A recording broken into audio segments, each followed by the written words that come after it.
जी welcome back. Faisal मजीद शामी साहब जो हैं वो हमें बता रहे थे कि जो हमारे ये इन्होंने फ्रांसी में किया है सदर ने, उसके बारे में हमारे मुल्क को क्या इक़दाम करने चाहिए और उसके क्या लैक पॉइंट्स है, वो उस पर हमें तफसील दे रहे थे। जी अपनी तज्ज़िया दीजिएगा कि आप क्या कह रहे थे कि ये हमें किस तरह से कंट्रोल करेगी हुकूमत इसको। सबसे पहले तो देखें ना, हमारे अंदर एक ऐसा इशू है कि हम सब के अंदर इत्तेफाक इतिहाद पैदा हुआ, क्योंकि हम लोग मुसलमान, हम जहाँ पे आपस में हमारे इख्तलाफात बेशुमार बहुत ज़्यादा हों, लेकिन जब हम हमारे दीन पे मज़हब पे कोई इशू आता है, कोई मसला होता है, हम सब मुसलमान अपने इख्तलाफात छोड़ के हम आपस में इकट्ठे होते हैं। और यहाँ भी, लेकिन यहाँ भी वही बात की, कल असम्बली में जो कुछ हुआ, उन्होंने सीटियाँ बजाई, वोटिंग की है, मतलब वो इस मसले को वो सीरियस नहीं ले रहे। बड़ा हंसी मजाक उनका एक चल रहा है। अगर वो दुनिया के, मतलब अगर पाकिस्तान से अपने लिए सीरियस नहीं है, अपने आप को सीरियस हैं, तो उनको संजीदगी से इसको करना चाहिए, नोटिस लेना चाहिए इस मसले का।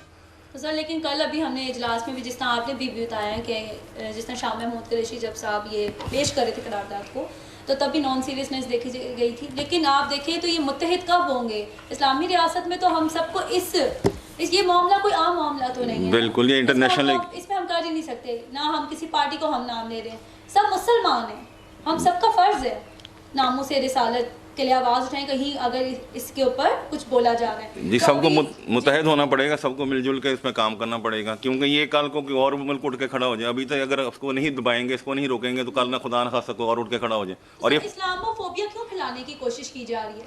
पाकिस्तान को कहीं से भी उनको लग रहा है कि तबाह करना होगा, तो इसलिए सर ये सब ये गैर मुल्की साजिशें हो रही हैं हमारे मुल्क के खिलाफ। और असल इसका पीछे देखें, इंडिया जो है, हमारा इंडिया जो है वो उसने प्रोपेगेंडा उनका जारी है, मीडिया पे भी जारी है पाकिस्तान के खिलाफ, या FAT भी जो उन्होंने भी उसके भी प्रोपेगेंडा किया है। फिर कश्मीर में देख लें, जुल्म कर रहे हैं, कश्मीरियों को भी वो दबा रहे हैं, और वो सिर्फ बदनाम कर रहे हैं पाकिस्तान को। सिर्फ एक मखसूस लॉबी है जो सिर्फ पाकिस्तान को हर जगह बदनाम करना चाहती है, लेकिन ये इंशाल्लाह ऐसा नहीं होगा। इंशाल्लाह पाकिस्तान जो है, सर एक जगह जब ये इशू चल रहा है जो कि बहुत बड़ा इशू है, दूसरी जगह ये इशू चल रहा है कि महंगाई हमारी जो है ना कंट्रोल से बाहर हो चुकी है, अवाम रोटी को तरस रही है। आप इसके बारे में क्या कहेंगे?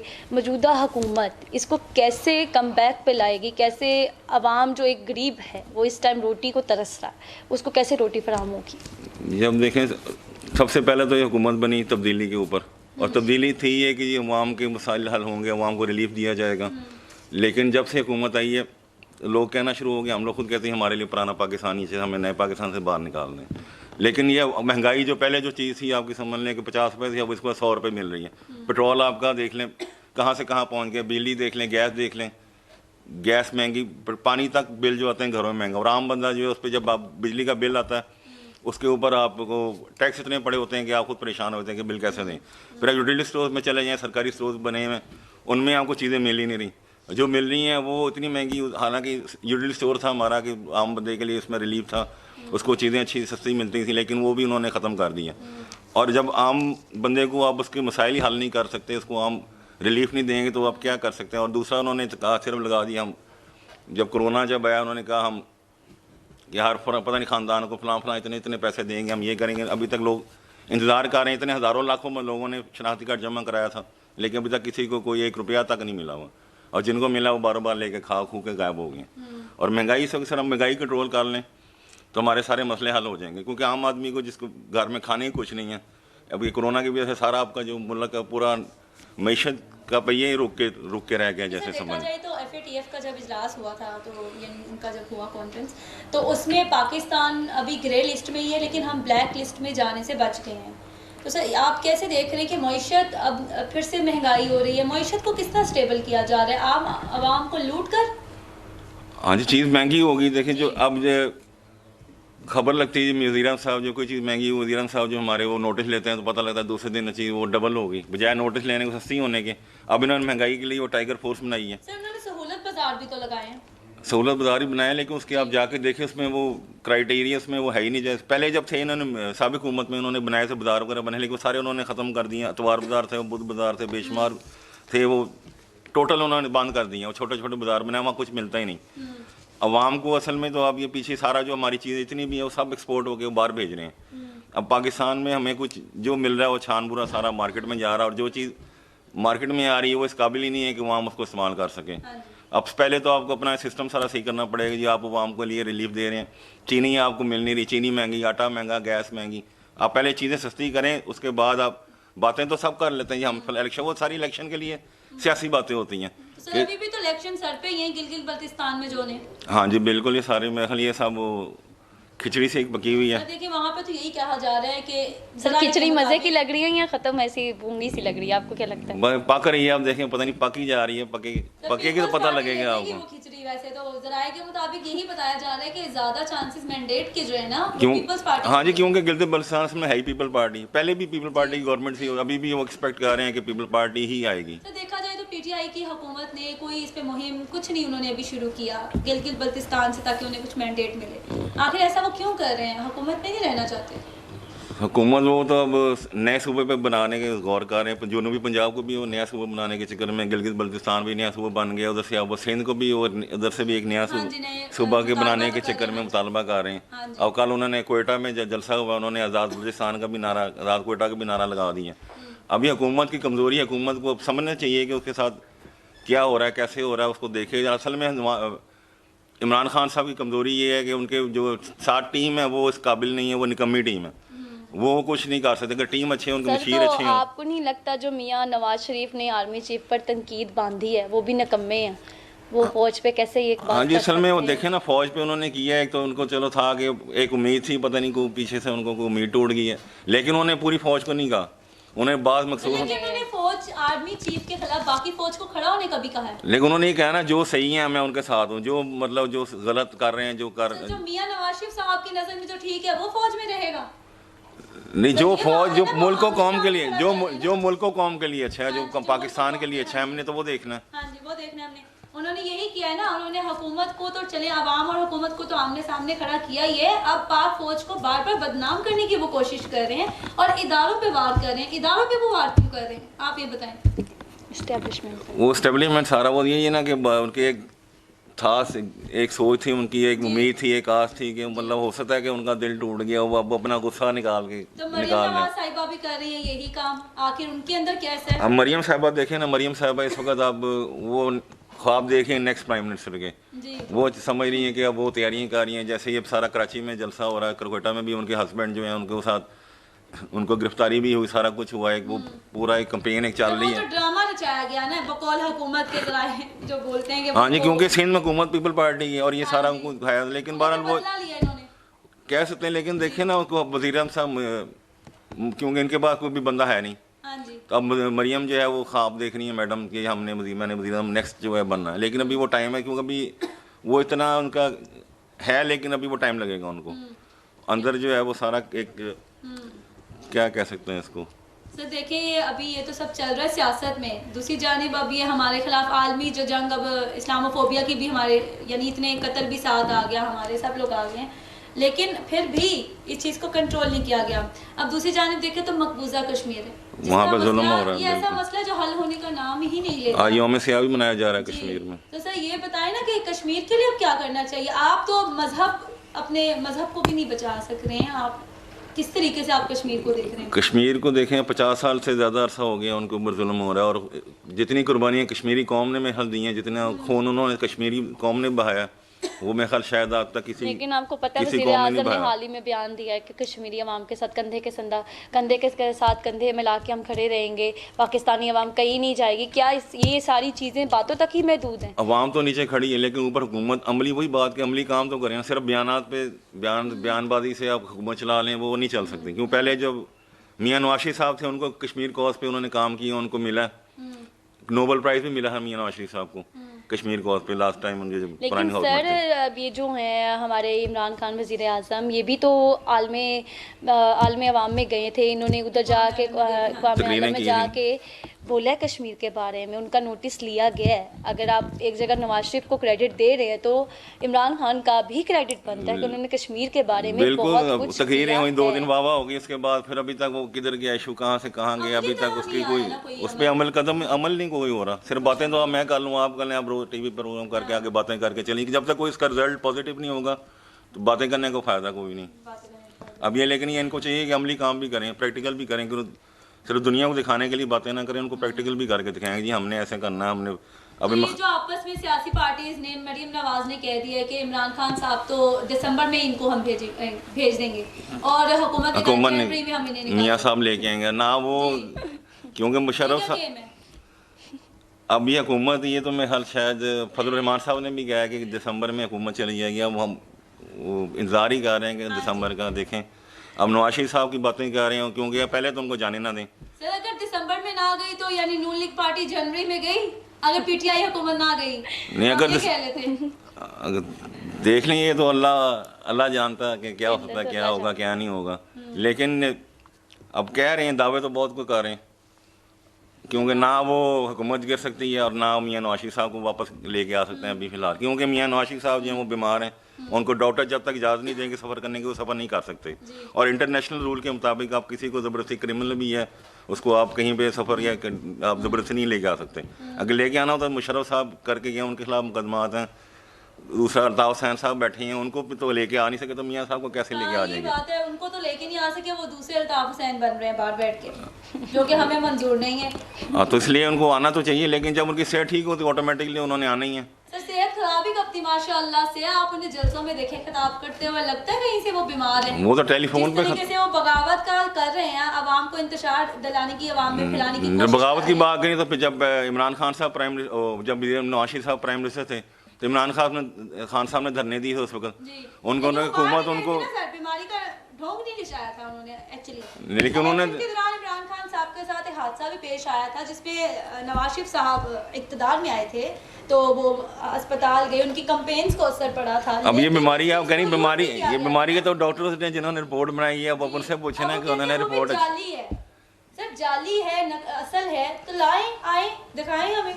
ये तो फिर आपकी बात है। पहले अब जब मोहतरमा कुलसूम नवाज साहब थी, जब बीमार थी, उनको लंदन थी, उस वक्त आप कहते थे कि ड्रामा करके चली गई हैं, और उनका फौत हुई है ना, अल्लाह माफ़ करे, तो बस दुनिया से चली गई, रुखसत हो गई। उसके बाद फिर अब क्या है, अब नवाज शरीफ साहब की बीमारी का ड्रामा करके खुदा ना खासा कुछ हो गया।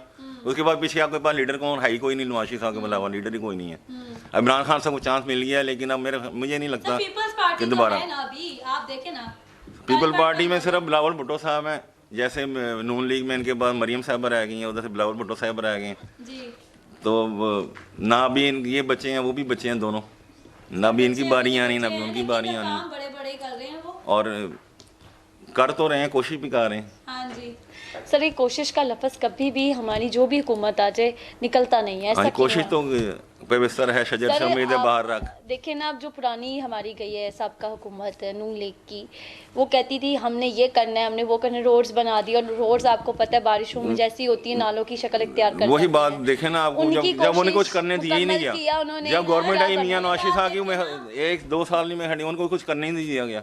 जब से वो हुकूमत में आके बैठे, इमरान खान साहब चढ़ के बैठ गई, हमें ये कर लिया, हमने वो करना, हमने उनको हुकूमत करने नहीं दी। क्रेडिट लेने के लिए हर कोई पीछे पड़ा है। ऑरेंज ट्रेन मंसूबा का जब से इफ्तिताह हुआ, नून लीग सरकार कह रही है ये हमारी वजह से हुआ है, ये हमने बिल्कुल। शहबाज शरीफ साहब देख लें, इफ्ताह करके मियाँ शहबाज शरीफ साहब ने इफ्ताह कर दी है मेट्रो ट्रेन का, से पहले वो करके चले गए थे इफ्ताह। और ये उस्मान साहब ने, गुजार साहब ने भी कहा है कि साबिक हुकूमत का मनसूबा, लेकिन ये एक अच्छी बात है कि चलो मिसाल कायम की गई पहले, क्योंकि पहली दफ़ा हुआ है कि गवर्नमेंट का, साबिक हुकूमत का कोई प्रोजेक्ट हो, किसी मौजूदा हुकूमत ने उसको मुकम्मल किया हो। क्रेडिट का एलिमेंट नहीं कम हुआ, लेकिन कुछ भी कह रहे, लेकिन चलो आवाम के लिए अच्छा है ना, अल्लाह करे आइंदा भी इस तरह मनसूबे जो हैं वो बने, मुकम्मल करते रहें।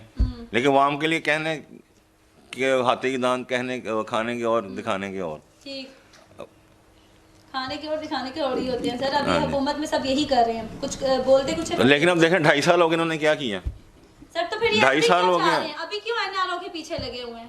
एनआरओ कौन चाह रहा है? वो तो वैसे ही, वो तो पहली बार बैठे हुए हैं, वो तो पहली बार बैठे हुए हैं, वो तो मियाँ साहब तो पहली बार बैठे हुए हैं जी। तो आप कहना चाह रहे हैं कि उन्हें पहले से एनआरओ मिल चुके हैं? एनआरओ मिला तो बैठे हैं ना, वो तो उनके अंदर अब यही तो उनके में अंदर डीलिंग हुई है, उनके अंदर खाते कुछ ना कुछ तो है। साहिबा की वजह से एक और एनआरओ मांगा जा रहा है, क्योंकि वो यहीं पे है। वो तो यही है, उन्होंने तो उनके ऊपर तो पर्चे भी होने, गिरफ्तारी, क्योंकि जब तक जेल नहीं जाएंगी तो लीडर कैसे बनेगी। अब वो उनको उम्मीद कर रहे हैं कि मरियम साहिबा भी शायद जेल में कोई सैर कर रहे हैं जाके। गिरफ्तारी तो उनसे बर्दाश्त नहीं हुई, तो वो क्या जेल जाएंगी जो वो बयान दे रहे हैं? बस अब जाना तो चाहिए, क्योंकि जब तक जेल नहीं जाएंगे लीडर नहीं बन सकते जी। ये बात तो इसलिए कि सियासतदान थोड़ा सा जेल का मजा चखें। वो कहती भी है मुझे डर नहीं लगता, हमें जेल लेके जाओ। तो कहने में जब जा पता लगेगा ना, जाए फिर हमें खैर काटी है वो तो अब सर बड़े अच्छे से बोलती हैं कि भाई मैंने तो काटी है, हमें डर ही नहीं लगता। लेकिन बानो मुझे लगता है ये सियासी जो कोरोना है ना, ये कभी काबू नहीं आने कोरोना वाला। तो वैसे तो देखे सर अल्लाह मुझे माफ ये करे, बता- कोरोना ने पूरा मुल्क का सर सियासी कोरोना भी चल रहा है जो सब बारी बारी और से ये हर जाके कुछ हो जाता है, हर एक के वक्त में आता है। हमें बस समझे तबाह कर रहा है बारी बारी ये से। जब भी जब सियासी कोरोना हुकूमतें ही सही आ रही है ना, कह वो रही है। कोरोना ही आ रही हैं, क्योंकि वो काबू नहीं पाती ना हमारे मुल्क के हालात को ठीक करती हैं। बिल्कुल। इसी तरह ये जो अब हमारा सेहत का कोरोना है माशाल्लाह से, जो वो जाने का नाम नहीं ले रहा, और कह रहे थे पहले भी कहा गया कि नवंबर के अंदर जो है, नवंबर दिसंबर में इसकी दूसरी लहर आएगी। सर एक तो सर्दी का मौसम आ रहा है, फोका है, ठीक है, स्मोक भी है, तो आप देखते हैं कि कोरोना ज़्यादा पहले से ज़्यादा वाकई आएगा, इनको हमें ज़्यादा नुकसान पहुंचेगा, जिसकी वजह से माशियत भी हमारी जाएगी, हमारी सारी चीज़ें हमारी यानी कि लगी हुई हैं दाव पे। मैशियत तो होगी पहली तबाह से तबाह हो चुकी है। सर इससे और नहीं हो जाएगी अफेक्टेड गरीबी? बिल्कुल तो होगी, और आएगी ना। बिल्कुल हो जाएगी। कोरोना जो है आपने कोरोना का देखे ना, इसका कोई मतलब कोई इलाज कोई नहीं है, सिर्फ आपने एहतियात करनी है। एहतियात ये कि आप घर में बंद सर होकर ये बैठ तो जाए। कहते 1 साल के अंदर अंदर हम निकाल लेंगे वैक्सीन। वैक्सीन चाइना ने बनाई है, वो कर रहे हैं, लेकिन वो मैं उसको भी साल 6 महीने लगने हैं उसको भी। इसका सर यही इलाज है कि आप घर बैठ जाएं, घर से बाहर न निकलें, और हुकूमत का काम है जो घर बैठे के लोगों कोरोना में सर इससे नुकसानात जो हो रहे हैं, कारोबार पे कारोबार नुकसानात खत्म हो होगा। गया, तबाह हो गया, अब काम नहीं सबसे हो बड़ी रहा। बात जान का नुकसान हो फिर रहा है, नीचे ठीक है? सबसे मसला जो है, नीचे जो है नुकसान हो रहा है नीचे मजदूर तबके का, जी जी जो हमारे जैसे हैं, मतलब आपको तो चलो सर्वाइव कर जाएंगे, लेकिन जिसने मजदूरी करनी है, 200-300 एक वक्त का खाना उसने बनाना है घर, वो तो बिल्कुल तबाह बर्बाद हो गया। अभी हुकूमत का काम है जी उन जो नीचे तबके के उसकी जिम्मेदारी निभाएं अपनी। जो रियासत मदीना में तो कहते हैं कुत्ता भी दरिया दजला के तारे मर जाता था तो खलीफा जिम्मेदार था। अब यहाँ पे अल्लाह माफ़ करे हज़ारों लाखों लोग भूख से मार रहे हैं, ना हुक्मरानों को परवाह है, ना अपोजिशन वालों को, सिर्फ वो अपने सियासी बयान के लिए कोई मसला होता है, सियासत चमकाने फलां जगह पहुँच जाते हैं। अब धमाका हुआ है पेशावर में आज, उसमें जो सिर्फ वो अब बयान शयान चल रहे हैं, लेकिन ये इसको देखें कि पुराना हुकूमत में इसको दहशतगर्दी से उन्होंने कंट्रोल की थी बहुत ज़्यादा, और अब ये फिर उस दिन कोयटा भी हुआ, पेशावर भी हुआ। ये पहले कह रहे हैं थ्रेट से उनको धमकियाँ मिली थी, तो इसका इन्होंने बंदोबस्त क्यों नहीं किया? ये हमारा अपना नाहिली है। कर दिया ना सब, जो जलसे में भी जलसा हुआ ना, लेकिन जो जलसे में धमाका नहीं हुआ, जी जलसे में नहीं हुआ, उससे पहले हुआ। थ्रेट दिया हुआ था, नेक्टा की तरफ से आया हुआ था इन्हें। हाँ जी हुआ है, लेकिन पेशावर में भी थ्रेट था, आज इधर भी था कि, लेकिन ये इन्होंने ये हमारी अपनी एजेंसी की कमज़ोरी है, सिक्योरिटी इदारों की हमारी कमज़ोरी है। एक चीज़ का पता होते हुए भी वो क्यों एक लैक हो गया, सिक्योरिटी लैक हुआ, क्यों धमाका, क्यों अपना काम कर गए। और इसके पीछे भी कहते हैं कि हमारे हमसाया मुल्क जो है वो उसके पीछे इन्वॉल्व है। भारत इस तरह से वो यहाँ से आते हैं, यहाँ करके अपना काम किया, वही निकल के। हाँ पहले बाजवा साहब थे, मुशर्रफ साहब के बाद जब जंग इनकी शुरू हुई है फौज की, बाजवा साहब पहले राहिल शरीफ साहब थे, अब बाजवा साहब में इन्होंने एक फौज ने बड़ा कंट्रोल किया हुआ इलाका गैर सारा, पेशावर कोयटा आगे पीछे सारा उन्होंने दहशतगर्दी बिल्कुल टोटल ख़त्म कर दी थी। लेकिन अब ये फिर आ रहे हैं, तो इंशाल्लाह अब हमारी पाक फौज बैठी है, वो इनको संभालेगी। अगर सियासतदान नाकाम हो गए फिर हमारी फौज तो है ही है, फौज फिर जिंदाबाद। सर ये देखें कि अभी ये मसले तो चल रहे हैं, सियासत के अलहदा चल रहे हैं, आलमी हमारे पर मसले अलहदा हमारे साथ मुसल्लत हो रहे हैं ना आखिर, लेकिन अपना जिस जगह हम रह रहे हैं वहाँ की फ़िज़ा ही आलूदगी से पाक नहीं है। और ये जिस तरह अभी इकरा ने भी कहा कि स्मोग आ गई है और सर्दियों की आगाज़ अभी आने वाला है, सर्दियों में पहले जान का नुकसान, गले ख़राब होना, तो हमारी आलूदगी ख़त्म करने का क्या आखिरी हमारे पास हल? स्मोक तो देखें ना, स्मोक का तो आपको पता है कि हर साल होती है, कोई नया इशू नहीं है स्मोक का, तो हर साल इसके हुकूमत का काम है इसका इलाज करें। हम दुनिया का दूसरा ममालिक बन जहाँ चुके पे हैं, आलूदगी जहाँ बढ़ चुकी है। आलूदगी और ये बहुत भी ज़्यादा जो इंडिया में जो फसलें जलाते हैं वो उसके जो बुखारात होते हैं उड़ के वो हमारे पाकिस्तान में आते हैं सुबह, यही वो फॉग है। और ये हर साल जो है स्मोक का ये होता है इशू। तो इस पे हुकूमत को क्या करना चाहिए? ये करना चाहिए हुकूमत, अब हम तो उस पर कुछ नहीं कर सकते। ये जो माहिरीन तिबी माहिरीन जो है वो ज़्यादातर माहिरीन सेहत हैं, वो हुकूमत उनसे रब्ता करे, उनसे मशवरा करे, इसका इलाज निकाले। तो ये कुछ जलाते हैं और इसे कहते हैं हाँ जी। हो जाए और फिर वो सही हो जाए, क्योंकि इंडिया से जलाते हैं ना सारी, जब वो फसल उनकी पकती है, फसल जब निकालते हैं वो फिर जो बाकियात फसल की होती है उसको जलाते हैं, उसको जला के फिर वो करते हैं, तो वो सारा कुछ ये स्मोक है। अब इसका हुकूमत को चाहिए कि इसके ऊपर कंट्रोल करें। हुकूमत को चाहिए कि वो इस पर स्मोक के ऊपर जो है वो काम करे और बिल्कुल। कंट्रोल करे, साथ ही साथ कोरोना वायरस के ऊपर भी अमली इक़दाम कुछ नए SOPs भी तैयार करके रखें, क्योंकि अगर अंदेशे ऐसे हैं तो जान का ख़तरा तो सबसे ज़्यादा ख़तरनाक है हमारे लिए और जानलेवा भी रहेगा। इसी के साथ मैं यही कहना चाहूँगी कि दर हकीकत मुसलमान नहीं वो जो ला इलाह से मोहम्मद निकाले। इसी के साथ अपने मेज़बान शहरबानो और इकरा को इजाज़त दीजिए। इंशाल्लाह नेक्स्ट प्रोग्राम में आपसे मुलाकात होगी। सर आपका भी बहुत शुक्रिया कि आप हमारे प्रोग्राम में आए। हमें अपनी दुआओं में याद रखिएगा। अल्लाह ने के बाद।